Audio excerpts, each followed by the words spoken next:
কেবল নামে নয়, সিকান্দার আপনি আসলেই রাজা। ভাবছেন কেন বলছি এই কথা?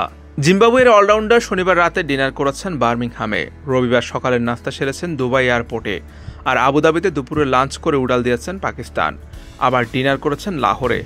মাঠে পৌঁছালেন টসের ঠিক 10 মিনিট আগে। চোখে মুখে ক্লান্তির অবসাদ, লম্বা জার্নির ছাপ। এক মহাদেশ থেকে আরেক মহাদেশে কয়েক ঘন্টার ব্যবধানে ম্যাচ খেলতে এসে কোনো বিশ্রাম ছাড়াই নেমে পড়লেন ফাইনালে, এবং এরপর যেটা করে দেখালেন সেটাই প্রমাণ করে সিকান্দার আসলেই রাজা। শেষ 3 ওভারে জয়ের জন্য 47 রান দরকার ছিল লাহোর কালান্দার্সের। কুশল প্যারেরাও সিকান্দার রাজার উত্তাল ব্যাটে চড়ে এক বল বাকি থাকতেই সেই কঠিন সমীকরণ মিলিয়ে ফেলল তারা। কোয়েটা গ্ল্যাডিয়েটর্সের 256 পুঁজি পেরিয়ে পিএসএল এর শিরোপা জিতল দলটি। ম্যাচ জয়ের আসল নায়ক লঙ্কান ব্যাটার প্যারেরা হলেও উইনিং শট খেলে আলোটা কেড়ে নিয়েছেন জিম্বাবুয়ের অলরাউন্ডার সিকান্দার রাজা। তবে এর পেছনে অন্য কারণও আছে, দলের প্রতি তার নিবেদন। একদিন আগে ইংল্যান্ডের বিপক্ষে ঐতিহাসিক টেস্টে 25 ওভার বল করেছেন, 20 ওভার ব্যাট করেছেন। তার উপর লম্বা ভ্রমণের ক্লান্তি কোনো কিছুই রাজাকে আটকাতে পারেননি। খেলেছেন পিএসএল এর ফাইনাল, শিরোপা এনে দিয়েছেন লাহোর কালান্দার্সকে। ইংল্যান্ডের বিপক্ষে 4 দিনের টেস্ট 3 দিনে শেষ হওয়ায় পিএসএল ফাইনাল খেলার সুযোগ হয় রাজার। তবে আর একটুখানি দেরিতে পাকিস্তানে পৌঁছালে ফাইনালে যার হয়তো খেলাই হতো না, তিনিই এনে দিলেন শিরোপা। আগের দিন টেন্ট ব্রিজে ইংল্যান্ডের বিপক্ষে টেস্ট খেলে রোববার ফাইনালের টসের মাত্র কয়েক মিনিট আগে লাহোরের বিমানবন্দরে নামেন তিনি।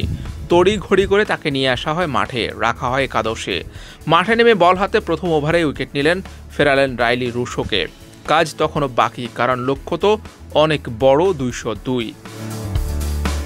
202 রানের লক্ষ্যে শেষ 20 বলে যখন 57 রান দরকার, ক্রিজে এলেন রাজা। সেখানে 2 বলে 10 করে সমীকরণ আনলেন 18 বলে 47-এ।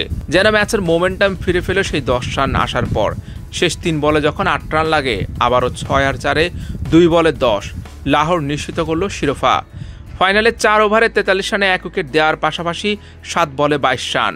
এই রাজাকে কোন বিশেষণে আপনি বিশেষায়িত করবেন? কিংবদন্তি বললেও ভুল হবে না।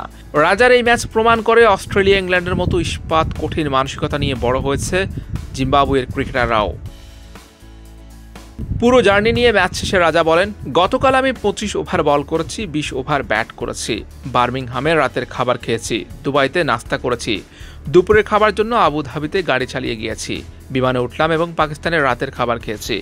আমার মনে হয় এটা একজন পেশাদার ক্রিকেটারের জীবন, এবং আমি সত্যি বিনয়ী এবং ধন্য যে এমন জীবন পেয়েছি। ফাইনালে সাকিব আল হাসানের জায়গায় একাদশের সুযোগ পান রাজা। বল হাতে 4 ওভারে 43 রান দেওয়ার পর সাকিব ভক্তরা এটা নিয়ে সমালোচনা করলেও ব্যাট হাতে রাজা বুঝিয়ে দিয়েছেন কেন সাকিবকে বাদ দিয়ে তাকে নেওয়া হয়েছে। তবে রাজাকে বলা যায় পার্শ্ব নায়ক। মূল নায়ক তো কুশল প্যারেরা। 4 ছক্কা ও 5-4 31 বলে 62 রানের বিধ্বংসী ইনিংস খেলে দলের জয় নিয়ে ফেরেন শ্রীলঙ্কান ব্যাটার। ফাইনালে ওঠার লড়াই বা দ্বিতীয় কোয়ালিফায়ারেও 35 বলে 61 রানে গুরুত্বপূর্ণ ইনিংস খেলেছেন তিনি। তবুও সবাই রাজার প্রশংসায় পঞ্চমুখ, কারণ তিনি যা করে দেখিয়েছেন সেটা রূপকথার গল্পের চেয়েও কোনো অংশে কম না। Hussain Arman, PD crick time.